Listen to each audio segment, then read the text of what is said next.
Hi everyone, welcome back to my channel. Today I'm uploading another video for my law school playlist, and this is gonna be law school hacks.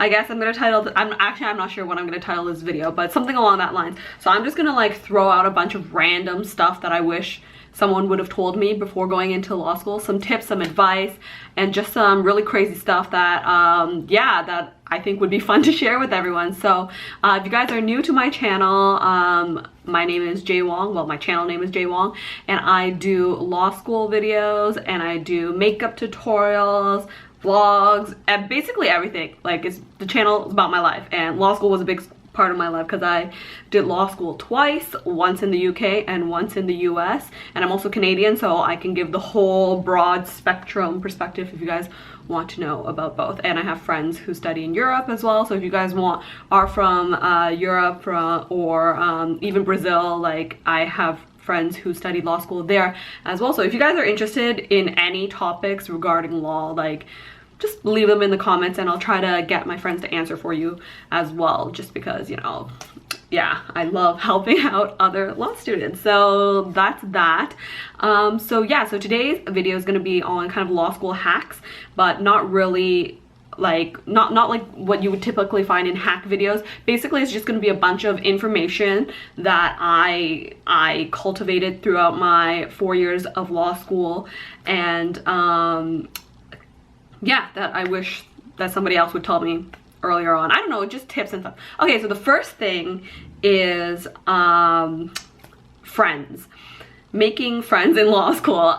So this will vary depending on which country you are studying in, because usually in North America they do things like groups or sections. So depending on your group or section, you will only be able to make friends from mostly that section. But my tip and advice is always to branch out and make friends and be nice to everyone. That's like the #1 tip. So if you guys watch any popular law school TV shows, Legally Blonde, whatever, so that's kind of like the North American kind of thing, and this applies to the UK as well. You know how competitive it is. You know people can be assholes and really bitchy to you, but my 100% advice to all of you out there is to shake your ego. Don't like get caught up in drama. Just be nice to everyone.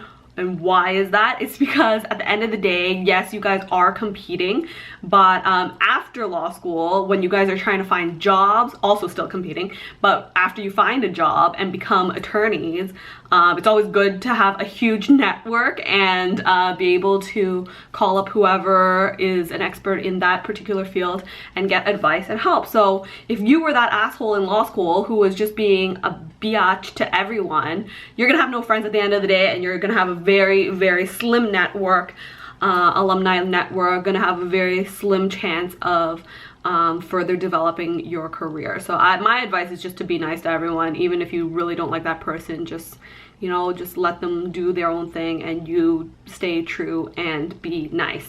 I struggle a lot too, like going from one group to another. Of course, it's like all down to your own social comfort levels, but I would definitely, my advice is to not be that person that kind of cuts themselves off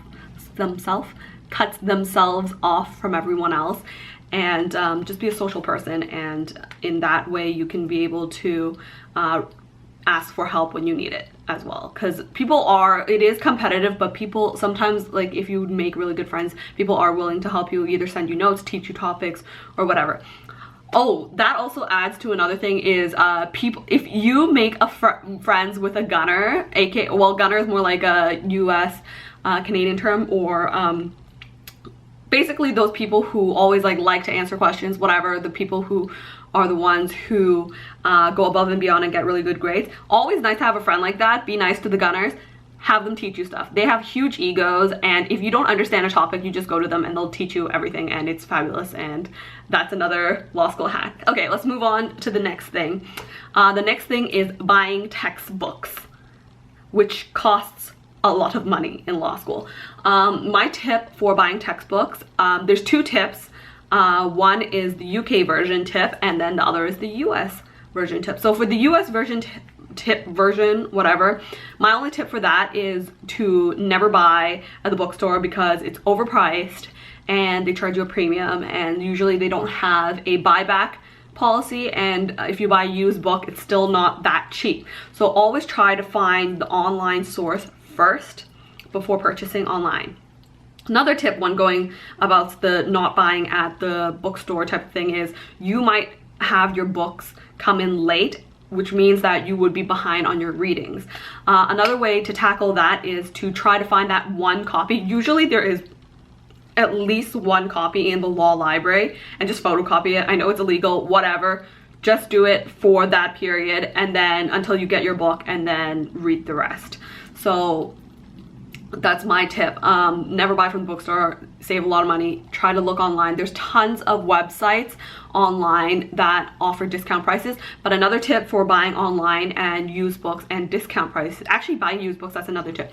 Anyways, buying online used books, you always have to make sure that it is the most updated version and that you're learning the latest from the latest book, because sometimes laws get repealed, they get I don't know, overturned or whatever. So you always want to make sure that you're studying from the right law. So that's another thing. So what was I talking, I almost went off on a tangent earlier about the textbooks.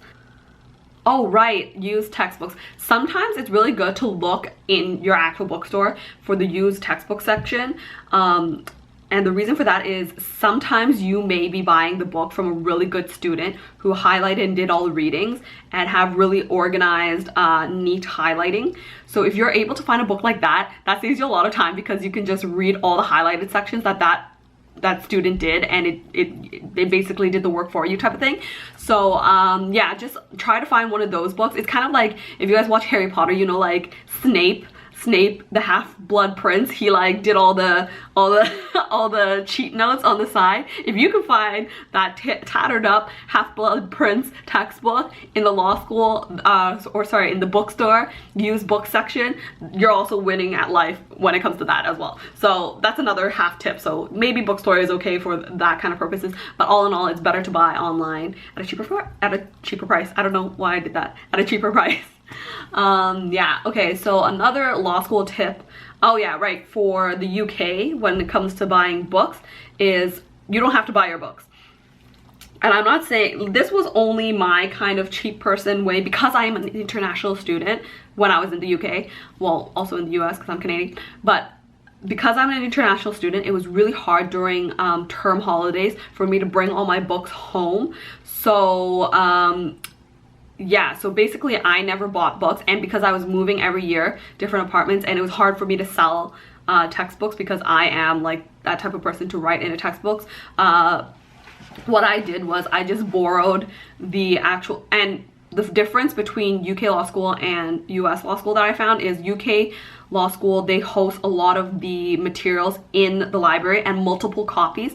So just take it out from the library, and even if there's late fees, pay the late fees because the late fees cost less than the actual book.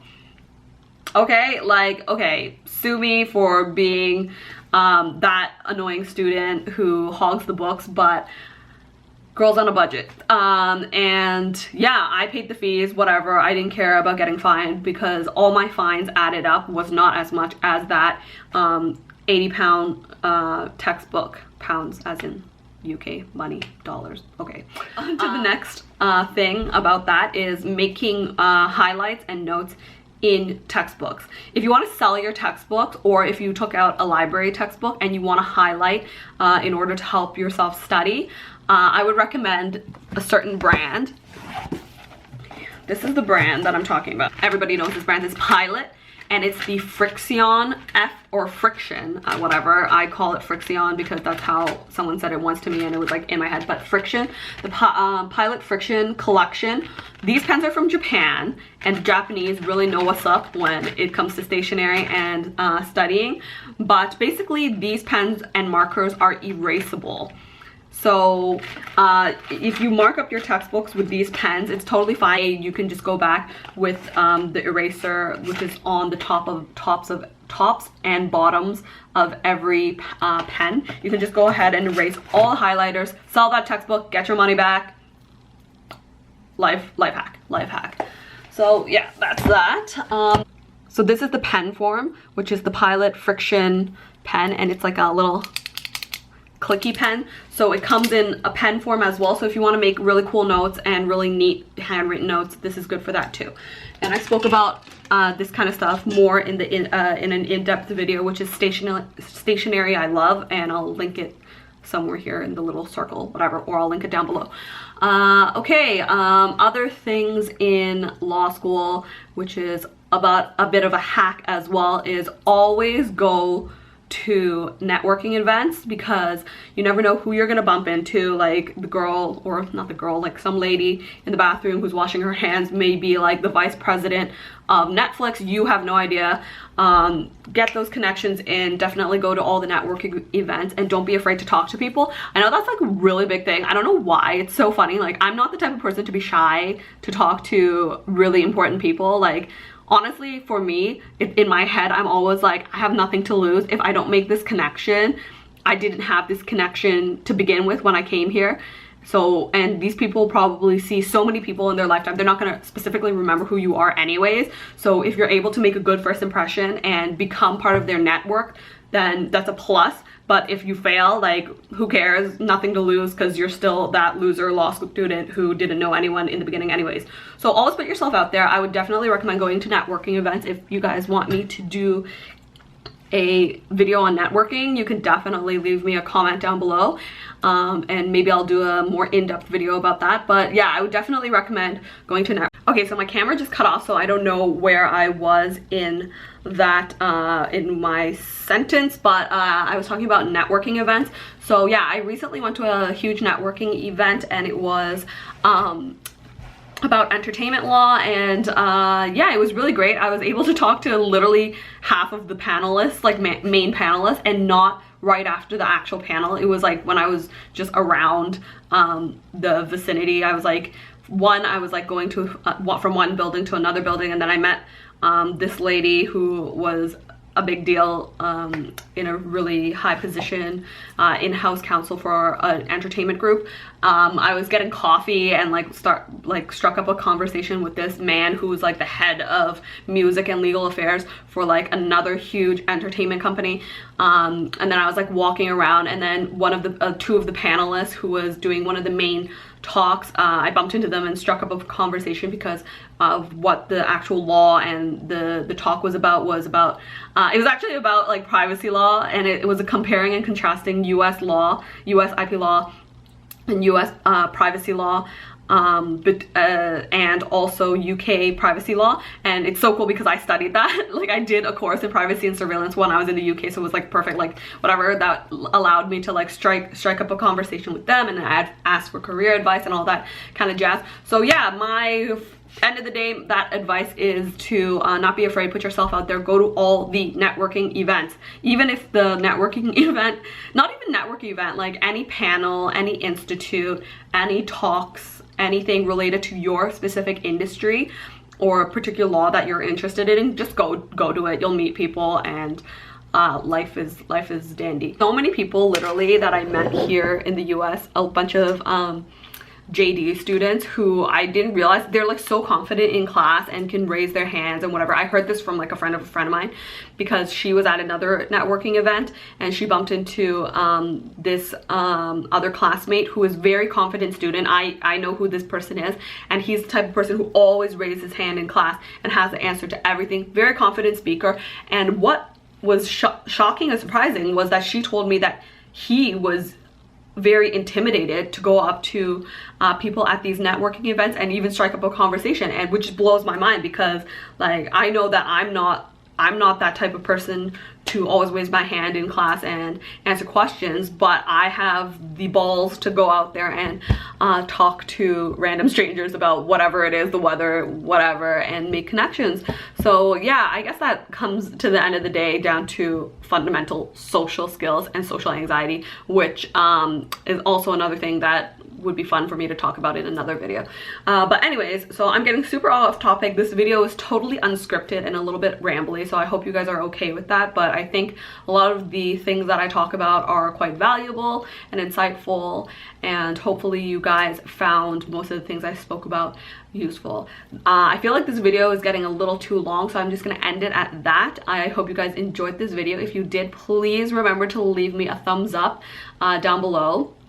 That'll just help me kind of make sure the structure and like the types of videos, like this is more of a rambly video, and if I get less thumbs ups than my more structured law school playlist videos, then I would make like a mental note of that to do more of this type of video or that type of video.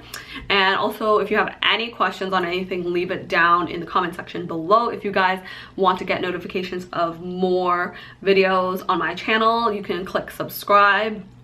I don't know if it's on this side or this side, because sometimes when I upload the video it's flipped, but you can subscribe down below to my channel. And if you want to get instant notifications, there's a little bell figurine next to this subscribe button, and you can just click that as well after you've subscribed, and it will send you like a little Google notification that I posted a new video. So yeah, so I hope you guys enjoyed this video, and I'll see you guys in my next one. Bye.